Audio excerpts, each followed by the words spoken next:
Assalamu alaikum wa rahmatullahi wa barakatuh. Aka ce kyan alkawari cikawa. Kamar yadda ne muku alkawari kwanakin baya akan cewa za mu yi bayani akan kalmar dan agulla a shirinmu na gaba, shine na ga ya kamata in cika alkawarin da na riga na ɗauka ma jama'a akan wannan bayani. Wadda dan agulla wani suna ne wanda 'yan Najeriya da kuma Nijar suke yi wa matasan maka laƙabi da shi. To shine muke so mu san menene asalin kalmar dan agullan, larabci ne ko hausa ne, sannan meye ma'anarta bayan mun san asalinta. To gaskiya ita kalmar dan agulla kalma ce ta larabci wacce 'yan Najeriya ko kuma in ce 'yan Afirka ta yamma Hausawa suka hausantar da ita. Ma'anar agulla ita ce aqulu laka ko agullak ga larabci broken, kamar yadda aka riga aka sani. Kowane yare a duniya saboda dadewar lokaci da jan zamani yakan canja, wasu harsuna na baki su shiga cikinsa, kamar yadda kasar Hausa harshe na kabila yake shiga ciki har Hausa ta karaya, sai kaga an samu harsuna kala daban-daban.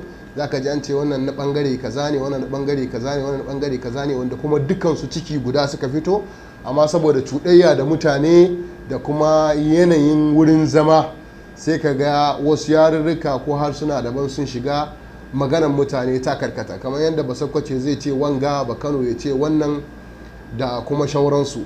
To agullak a larabce ma'anarta shine in ce maka.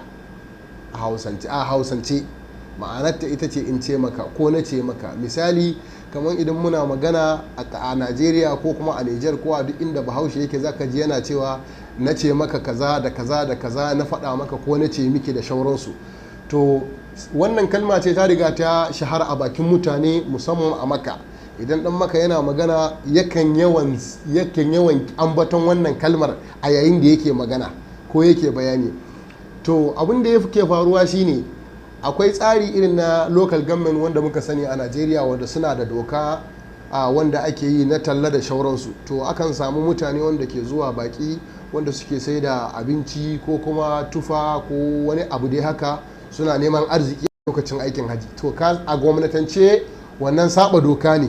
To sai ma'aikata sai suka zo sai suka ce ma masu tallan su ɗebe kayansu su bar gun, ba su kwashe musu kaya ba, saboda idan sun zo suna kwashe kaya saboda ba bisa doka mutum ya yi aiki ba. To da suka zo suka ce su kwashe kayansu, ba su kwashe ba, sai ma'aikatan suka tafi a mota. Bayan sun tafi a mota can wani lokaci sai suka sake dawowa.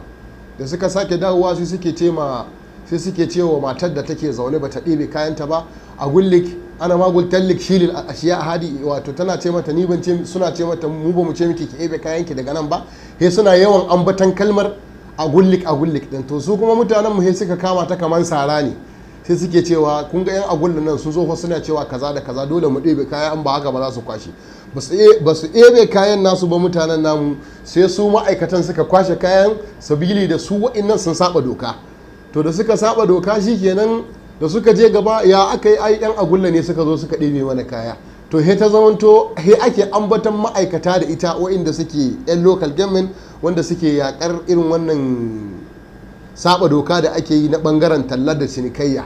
To he kaɗan he take yaduwa, he ta zamanto duk wani wanda yake magana idan ya faɗi kalmar sai a ce ai shi ma kaza ne.